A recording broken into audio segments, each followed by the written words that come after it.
Welcome to another presentation on the history of the Seventh-day Adventist Church. Our focus in this presentation will be the added truth, which is the health reform. Keeping in mind that the Seventh-day Adventist Church, which was a result or a group that came out of the 1844 disappointment, began developing a character of its own.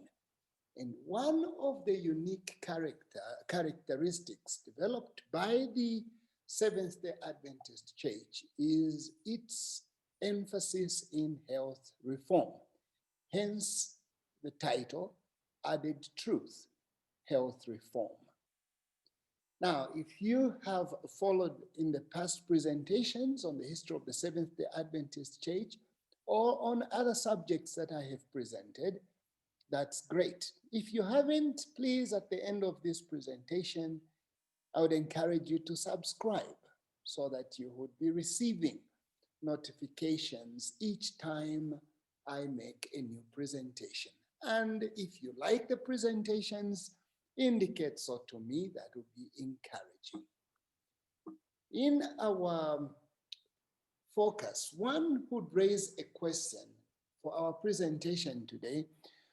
Why do we make a presentation on health reform? What significance has health reform in the context of the history of the Seventh-day Adventist Church?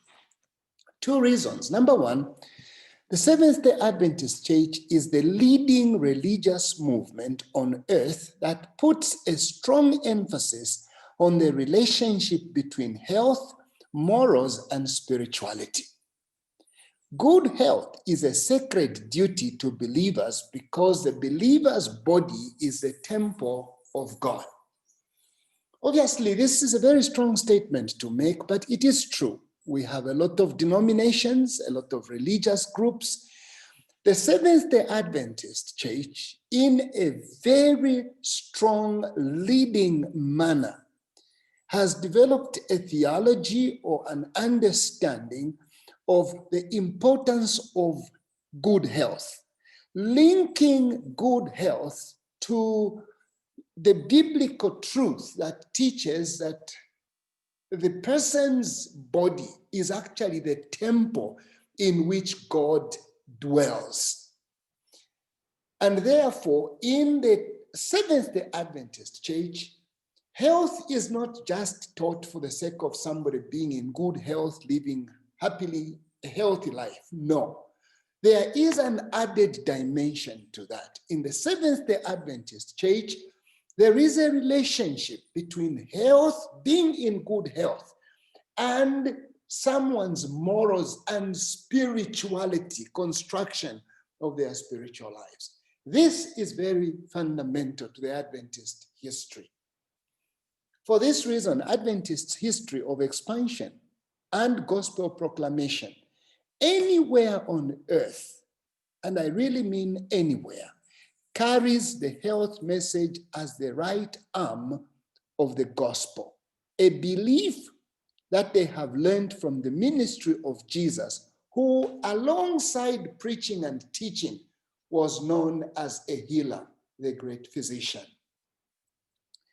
I guess this second point is simply saying, wherever you will go on earth today, starting from when the Seventh-day Adventist Church was organized and began including as added truth health reform, you will find the first thing Adventists do is they will preach the gospel. When they preach the gospel, even in the time they are preaching the gospel, the health message will come in. And once they have settled there, they will start health reform, including build hospitals or build anything that has to do with health promotion. A typical example is here in Zambia, where obviously I am speaking from. When the missionaries came, there are many things they attempted to do, including preaching the gospel.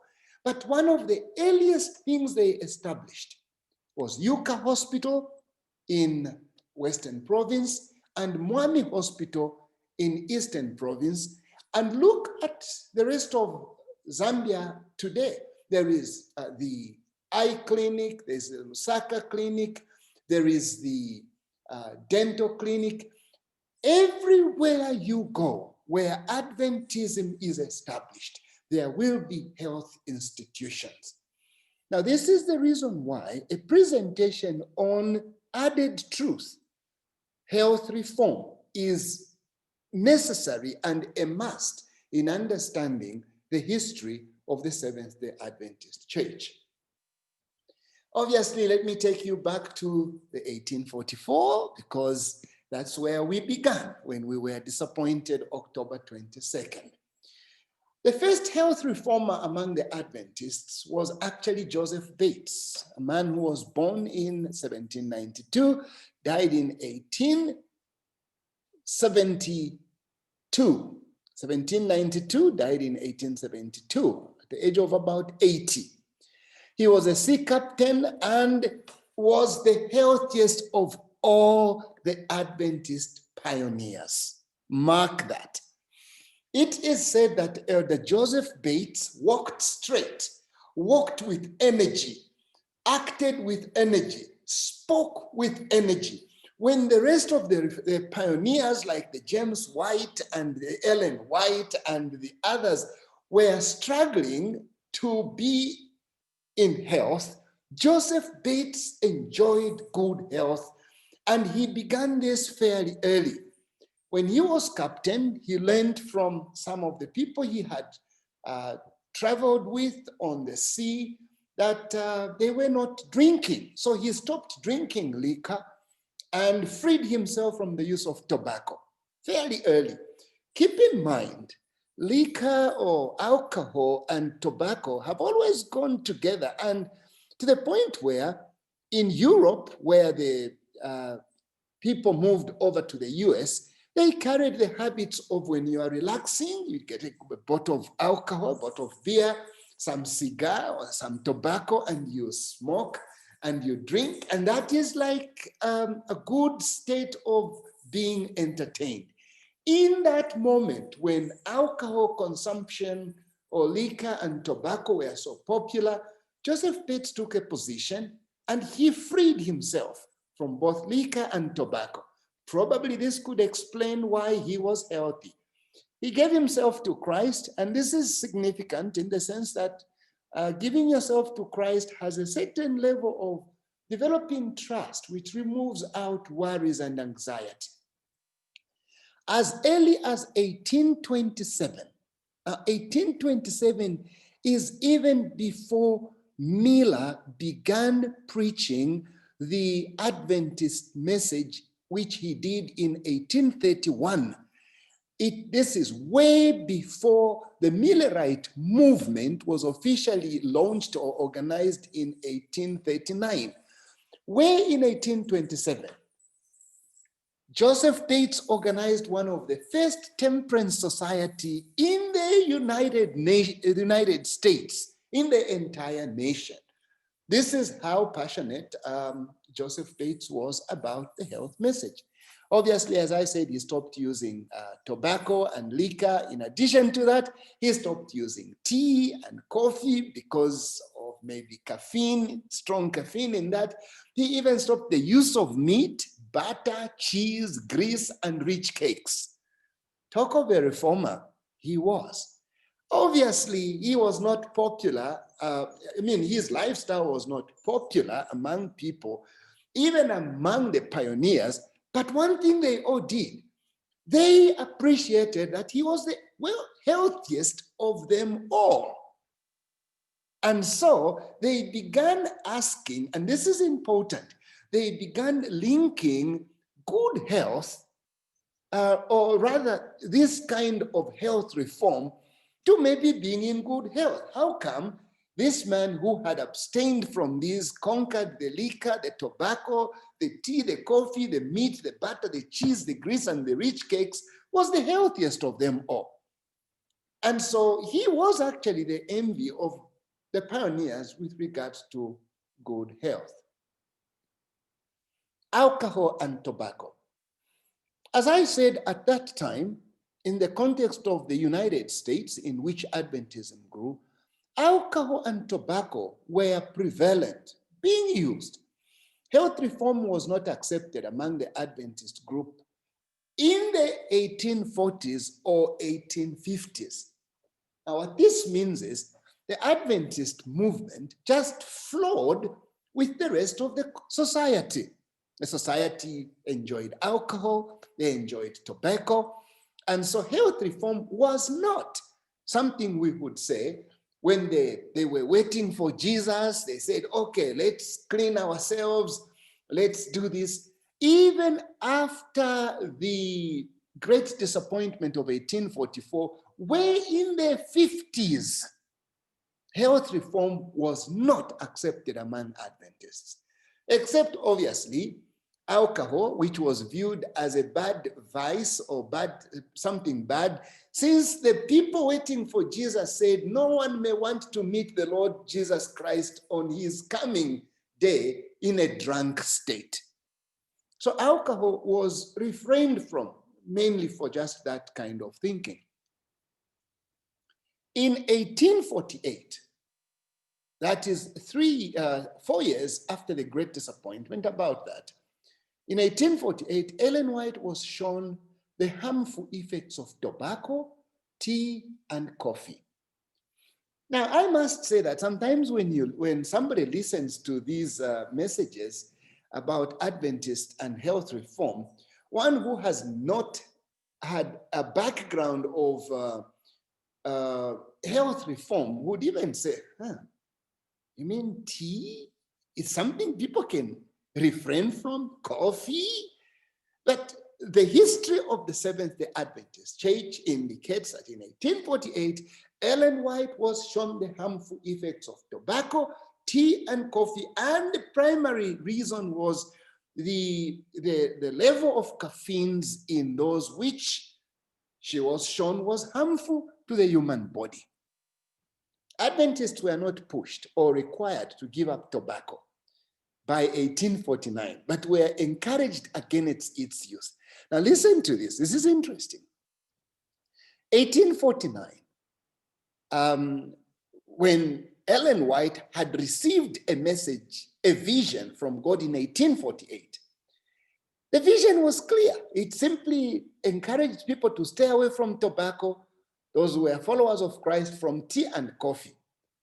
But the teaching, the health reform was so new,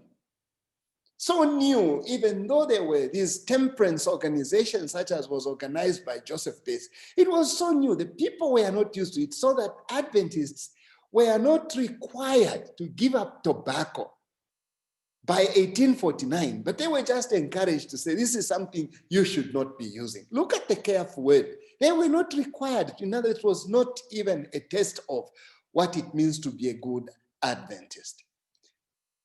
In 1855, something happened. Sabbatarian Adventists in Vermont voted to withdraw fellowship from tobacco users, but the action was resisted, and the action had to be modified to read, encourage. Here's a typical example of 1855. That's way in the mid-1850s, when in Vermont, they said if you use tobacco, you will lose fellowship in the church. The believers resisted it, and the church leaders just saw that it was not worth pushing to the level of test of fellowship, so they just used it as an encouragement to say, abstain from alcohol. From tobacco. But on June 5, 1863, June 5, 1863, Ellen White received a major health vision, one that is so critical and so important in the history of the Seventh-day Adventist health reform. This vision was huge. Upon the content of this vision, all other health messages and teachings thereafter were developed from here. This was a major thing. This vision on health had tremendous implications for the work and the teachings of the Seventh-day Adventist Church. Health reform was elevated to a sacred duty for believers. From that time on, after this vision, health reform took a status of a sacred duty to believers, meaning this is not just some get better thing. This is about actually a relationship with God. It's a sacred duty to keep one in good health.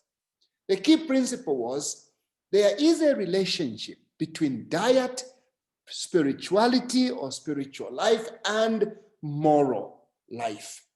This was what was actually the driving force. In the Adventist understanding, a person who kept the body of God, which is his body, with reverence, knowing this is the temple of God, where God dwells, that act of minding what they eat, what they drink, how they treat their body became a sacred duty, because after all, man's body is the temple where God dwells. Now, some of the teachings in the June 15, 1863 health visions included the following. Number one, no liquor, alcohol out. Secondly, the principle of moderation of work. You may want to keep in mind there were fewer Adventists, fewer preachers, and so people were donking themselves trying to get the good news about the second coming of Jesus, working day and night in the printing press, printing publications to scatter, moving from one place to the other. A typical example was James White. James White was killing himself, working, and he did hurt himself because even according to the wife, a prophetess, Ellen White, James White died prematurely because of overworking. So in this vision, Ellen White was shown that moderation of work is what God wants. Diet. The diet espoused in the June 15, 1863 vision was a plant-based diet, one that is free from meat, a meatless diet. Now, obviously, you definitely know this, or you would guess this. At a time when meat was the thing, even today, meat is the thing. I mean, there are people who don't think they've eaten if they don't taste meat, chicken, or fish. She advocated, or the vision showed that a plant-based diet was God's intention for his people. Obviously, there are a lot of moral overtones. I mean, things like, how could a God who created harmony on earth allow human beings to feed on other things' lives by killing them? So there's quite a lot packed in this. And in the book of Genesis, God put man in the Garden of Eden and gave him the fruits, the vegetables, the grains, all of that to eat. So in this vision, that was highlighted. Water. Water was brought to prominency as a major thing that a person or that people had to drink. Drink water, obviously, as opposed to liquor or other things. Water, it was taught in this vision, was the best. Dress code. And in this vision, mainly Ellen White addressed the dressing of women. Historically, at that time, women were using whoops or multiplicity of long, heavy, and tight skirts. I don't know how I can describe it, but they would have very, almost like metal things around the waist where they would hang these heavy skirts. Then they would make them very tight, and they were very long and they were very heavy, putting a lot of weight on the hips. And many of them suffered actually from ill health as a result. Ellen White in this vision was shown reform on that. You might want to know that this created a lot of challenges, because when the women were asked to find what they could replace with, they came up with trousers. They decided trousers and shorter skirts would be the best, meaning trousers inside and on top a short skirt.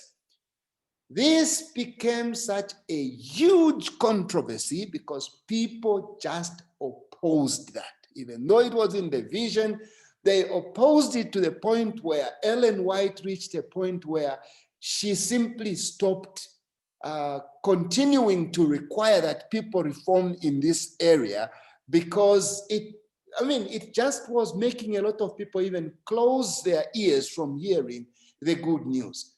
I guess Ellen White chose and realized that this is not a major thing on which people's faith should hang.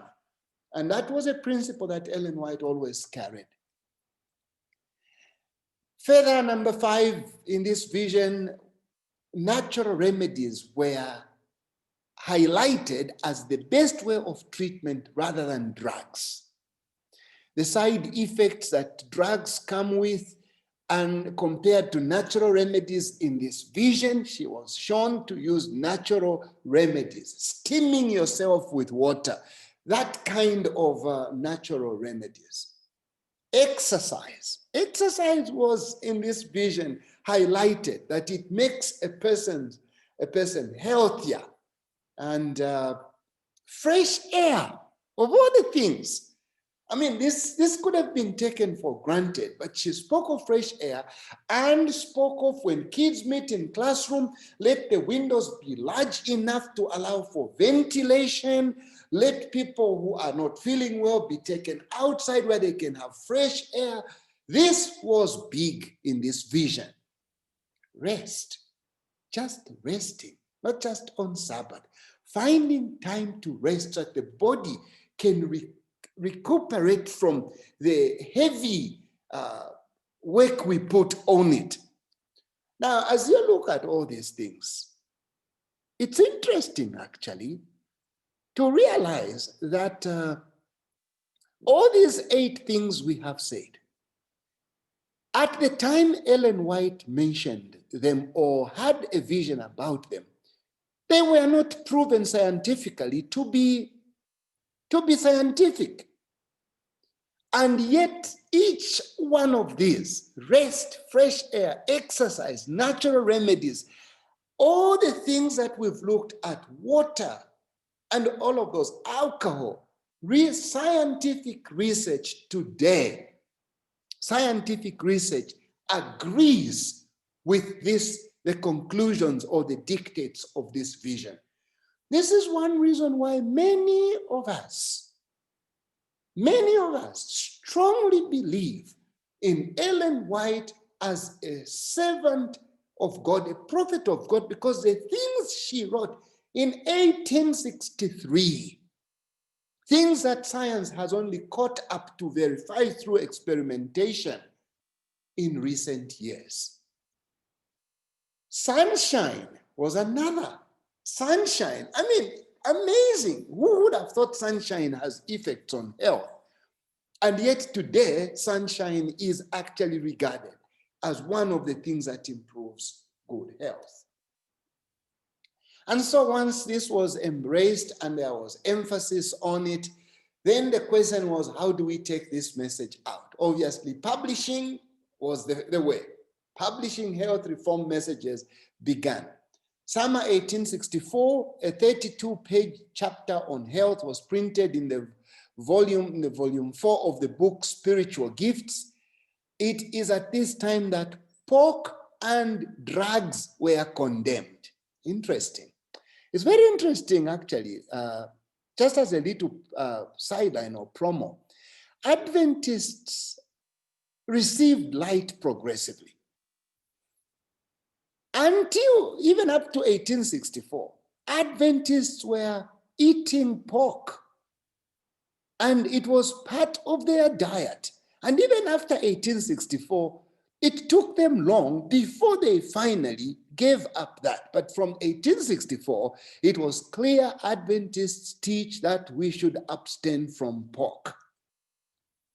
Towards the end of 1866, the General Conference became actively involved in the education of health messages. Monthly journal, The Health Reformer, was started. Now, obviously, look at this. This is now 1868, 66, which is like 22 years from the disappointment and years from the time we were organized. And now health reform took prominency in that even the General Conference actively got involved. Once we got involved, the General Conference obviously began thinking of not only teaching health reform messages through publications, but establishing health reform institutes or institutions where they would treat people and or teach people who would come requiring to be taught health messages. And so in 1867, John Loughborough helped raise funds to build what was called Western Health Reform Institutes. Western Health Reform Institute, when it was just being formed after they raised quite some substantial amounts to build this, it generated some discussions. There are people who said, you know, we as a church, if Western Health Reform Institute is a church institution, should we charge people? Should we send away people who come for help because they don't have money? So they decided, no, those who don't have money, we will give them free treatment or free services, a plan that actually affected them. When they planned to expand the work at the Western Health Reform Institute, it failed partly due to the policy of not charging needy people. Because needy people flocked to them because the services were free. Some historical lessons we can learn from there. Obviously, there was lack of trained professionals in medical field, which proved to be a challenge. Efforts were made to seek young people who could be trained in this field. Keep in mind, Adventists at that time was just a collection of people from those who gave themselves. And many of them were not professionals as such, at least not in the medical field. So this was a need and a big thing. They found one such a young person in the name of John Harvey Kellogg, the son of John P. Kellogg. Now, this young man, John Harvey Kellogg, was a talented, intelligent young man. His story will continue even beyond this presentation. That was John Harvey Kellogg in his advanced age, an amazing, talented man, born in 1852. So he wasn't part of the disappointment. He was not even part of the organization of the church, because at that time he must have been 8 or just 10 or 11 when the Seventh-day Adventist was organized into a legal entity. And he died in 1943 at the age of 91. Partly because of his emphasis in health reform. Kellogg was a force in health reform. He was even more than that. We will learn later. He studied medicine at the University of Michigan, encouraged by James White especially, and his father, P. Kellogg. And during his final year, he studied at New York's Bellevue Hospital Medical School. And both of these institutions were the leading medical schools in the United States at that time. So when he came as a graduate around the age of 21, the young man was equipped. After returning from school, Kellogg became the chief editorial assistant to James White. Now, James White did like Kellogg and in a way tried to rush Kellogg into positions. In 1871, that's when he became assistant editorial to the magazine, The Health Reformer, at the age of 21. Kellogg was a talented man, a talented physician. October 1, 1876, he took over leadership of the Western Health Reform Institute. There was an older physician at that time who was running the health reform, but most of the church leaders did not agree with his extreme positions, which included some of the popular practices by non-Adventists, but those who were health reformers as well. Things like entertainment that were sometimes social and sometimes overdone with some, obviously, something to entertain themselves with, like alcohol or stimulants. So the church decided to put Kellogg and remove that leader who actually went and established his own Reform Institute. But when Kellogg took over, this talented young man, when he took over in 1876, he changed the name to Battle Creek Sanitarium from Western Health Reform Institute and defined the meaning of sanitarium as a place where people learn to stay well.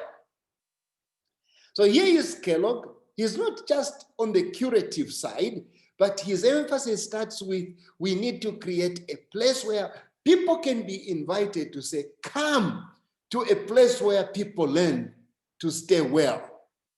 He changed the journal from Health Reform to Good Health.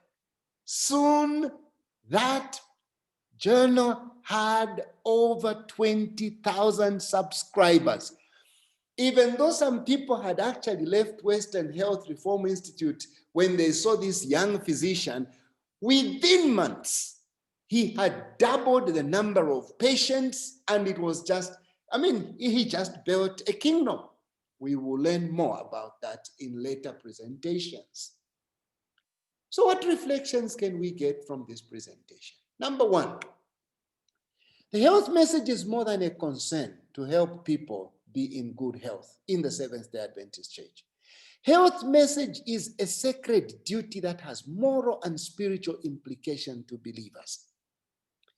Now, this statement is saying in the Seventh-day Adventist Church, from a historical point of view, you will hear me use the word from a historical point of view of Adventists, because sometimes today, these things might appear like they are just being imposed.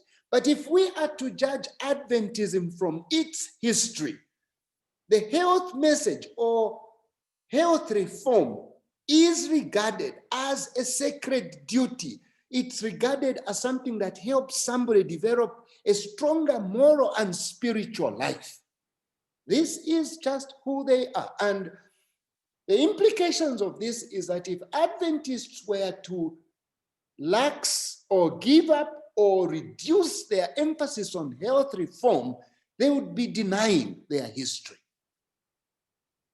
Obviously, the second reflection would avoid majoring in minors and minoring in majors. An example is the dress code controversy, which was not the gospel, and as such should not divide the church. The dress code almost divided the church because people did not just want to give up the dress code. Today, we have issues that arise in the church, issues that sometimes are really not major. We are about preaching the gospel of the second coming of Christ and about walking with Christ. And sometimes when we major in small things, we can spend so much energy trying to quench the quarrels that stem from such kind of minor issues. We could learn from Ellen White. Lastly, the health messages that Ellen White saw in the vision in 1863 a time when science had not yet confirmed many of what she claimed have since been confirmed by science, a clear indication that God spoke through Ellen White. This point is so fundamental to me personally, because when I read the 1863 vision and look at the things she spoke of, today, you go to any doctor, you go to any health reform group, you go to any health institute, the things Ellen White saw, what use of water, exercise, abstinence from alcohol, tobacco, reduced use of caffeine, things like tea and coffee, use of natural fresh air, those are the things they teach today. Research after research, experimentation after experimentation have been done, and they have confirmed those. Ellen White was indeed a messenger sent from God. The Seventh-day Adventist Church has a blessing in inheriting or carrying this heritage. As you reflect over this, just know that is the history of the Seventh-day Adventist Church. That's what makes us who we are.